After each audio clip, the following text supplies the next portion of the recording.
Good morning guys. Medyo late na tayo ngayon, babiyahe. Pero ayos pa rin.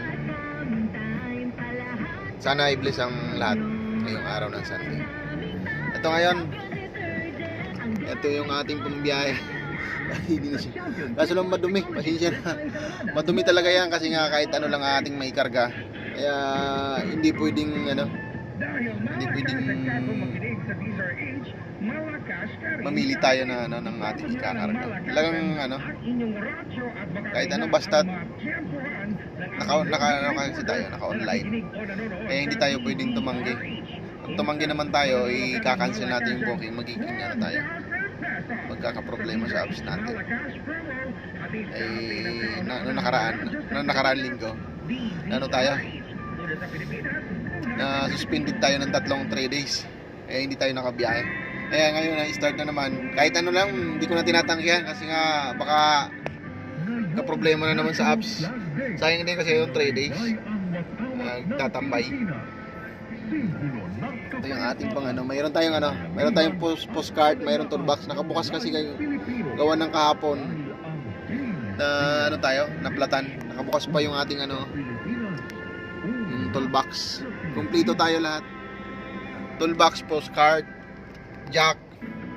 Kasi minsan pag malayo yung ating binabiyahe, wala, kailangan natin kumpleto. Kaya dito pa lang sa kumpleto na ako kasi nga pagka in case na masiraan tayo, meron tayong gagamitin. Kahapon na naplatan ako. Buti ang takbo ko naman sa 60-70 lang. Medyo siya, nakakalampog, pero magalaw lang yung manibela kasi nga syempre pag naplatan ka, buti hindi sumabog yung gulong, naigilid ko agad.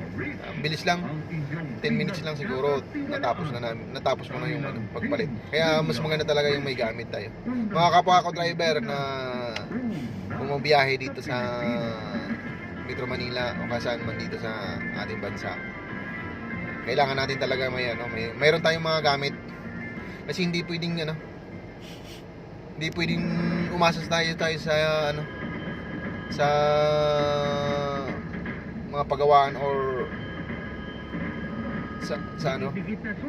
yung sa ating sasakyan, kasi minsan talaga hindi maiwasan yung masiraan tayo. Yung mga mild lang naman na kaya natin gawa na natin, i-ready natin, dalhin lang lahat natin yung ating mga gamit. Ay, yung pinaka-importante yung jack, yung pantanggal ng gulong, yung mga kalimitan na madalas masira sa atin. Kasi pag nasa expressway or mga highway, napakahirap. Kaya yung linasan ko kahapon, buti na lang kasi nga highway naman siya pero maluwag, kaya nakagilid ka agad ako. Kaya bless pa rin. Happy Sunday sa ating lahat.